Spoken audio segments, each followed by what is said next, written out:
Colourful ಆಗಿ ಕಾಣಿಸ್ತಾ ಇರೋ ಸೊಪ್ಪು ಗ್ರೇವಿ. ಇದು ಬಿಸಿ ರೈಸ್ಗಾಗಲಿ ಮುದ್ದೆಗಾಗಲಿ ಚಪಾತಿಗಾಗಲಿ ತುಂಬ ಟೇಸ್ಟ್ ಆಗಿರುತ್ತೆ. ನೀವು ಈ ಥರ ಒಂದ್ಸತಿ ಟ್ರೈ ಮಾಡಿ. ಈ ಟೇಸ್ಟಿಯಾಗಿರೋ ಗ್ರೇವಿ ಯಾವ ಥರ ರೆಡಿ ಮಾಡೋದು ಅಂತ ತೋರಿಸ್ತೀನಿ ನೋಡಿ. Hi friends, welcome to my channel. ಇವತ್ತು ಸೊಪ್ಪಲ್ಲಿ ಗ್ರೇವಿ ಮಾಡ್ತೀನಿ. ಯಾವ ಥರ ಅಂತ ಹೇಳ್ತೀನಿ ನೋಡಿ. ಸೊಪ್ಪು ಸಬ್ಬಕ್ಕಿ, ಪಾಲಾಕು, ಮೆಂತ್ಯ ಸೊಪ್ಪು ಚಿಕ್ಕ ಚಿಕ್ಕದಾಗಿ ಕಟ್ ಮಾಡಿ ನೀಟಾಗಿ ತೊಳೆದು ವಾಟ್ರಲ್ಲಿ ಹಾಕೊಂಡಿದ್ದೀನಿ.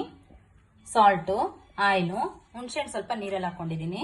ಈರುಳ್ಳಿ, ಗೋಡಂಬಿ, ಬೆಳ್ಳುಳ್ಳಿ, ಟೊಮೊಟೊ ಚಿಕ್ಕ ಚಿಕ್ಕದಾಗಿ ಕಟ್ ಮಾಡ್ಕೊಳ್ಳಿ. 1 ಸ್ಪೂನ್ ಧನಿಯಾ ಪುಡಿ, ಚಿಲ್ಲಿ ಪೌಡ್ರು, ಅರಿಶಿನ ಪುಡಿ, ಗರಂ ಮಸಾಲ, ಕೊತ್ತಂಬರಿ, ಹಸಿಮೆಣಸಿನಕಾಯಿ, ಜೀರಿಗೆ, ಸಾಸಿವೆ, ಕರಿಬೇವು, ಕಡಲೆಬೇಳೆ, ಉದ್ದಿನಬೇಳೆ.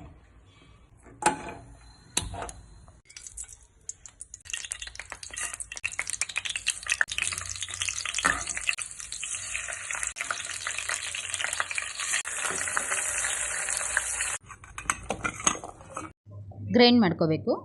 ಕೊತ್ತಂಬರಿ, ಧನಿಯಾ ಪುಡಿ, ಚಿಲ್ಲಿ ಪೌಡ್ರು, ಗರಂ ಮಸಾಲ, ಅರಿಶಿನ ಪೌಡ್ರು, ಹುಣಸೆ ಹಣ್ಣು ಗ್ರೈಂಡ್ ಮಾಡೋಣ.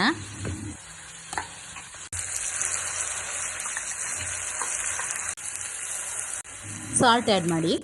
ಮಸಾಲೆ ಬೇಯಬೇಕಾದ್ರೆ ಸೊಪ್ಪು ಆ್ಯಡ್ ಮಾಡ್ಕೊಳ್ಳಿ. ಮಧ್ಯಾಹ್ನ ಆಗಲಿ ಸಂಜೆ ಆಗಲಿ ಸಾಂಬಾರು ಮಾಡೋಕ್ಕೆ ಲೇಟ್ ಆದಾಗ, ಬೇಳೆ ಬೇಯಿಸೋಕ್ಕೆ ಟೈಮ್ ಇಲ್ದಿದಾಗ ಈ ಥರ ಸೊಪ್ಪು ಗ್ರೇವಿ ಮಾಡ್ಕೊಂಬಿಟ್ರೆ ಮುದ್ದೆ ಆಗಲಿ ಚಪಾತಿ ಆಗಲಿ ಬಿಸಿ ರೈಸ್ಗಾಗಲಿ ತುಂಬ ಟೇಸ್ಟ್ ಆಗಿರುತ್ತೆ. ನೀವು ಈ ಥರ ಒಂದ್ಸತಿ ಟ್ರೈ ಮಾಡಿ. ಲೋ ಫ್ಲೇಮಲ್ಲಿ ಮಾಡಿ ಒಂದು 5 ನಿಮಿಷ ಮುಚ್ಚಿಟ್ಕೊಡಿ.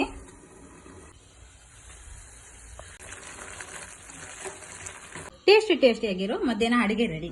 ತುಂಬ ಟೇಸ್ಟ್ ಆಗಿರುತ್ತೆ. ಸೊಪ್ಪಿನ ಗ್ರೇವಿ ಅಂತೂ ನೀವು ಚಪಾತಿ ಪೂರಿ ಮಾಡ್ಕೊಂಡ್ರೆ ಇನ್ನೂ ಚೆನ್ನಾಗಿರುತ್ತೆ. ಇಂಥ ಒಳ್ಳೊಳ್ಳೆ ಅಡುಗೆಗಳೆಲ್ಲ ನಾನು ಯೂಟ್ಯೂಬ್ ಚಾನಲಲ್ಲಿ ಅಪ್ಲೋಡ್ ಮಾಡ್ತೀನಿ.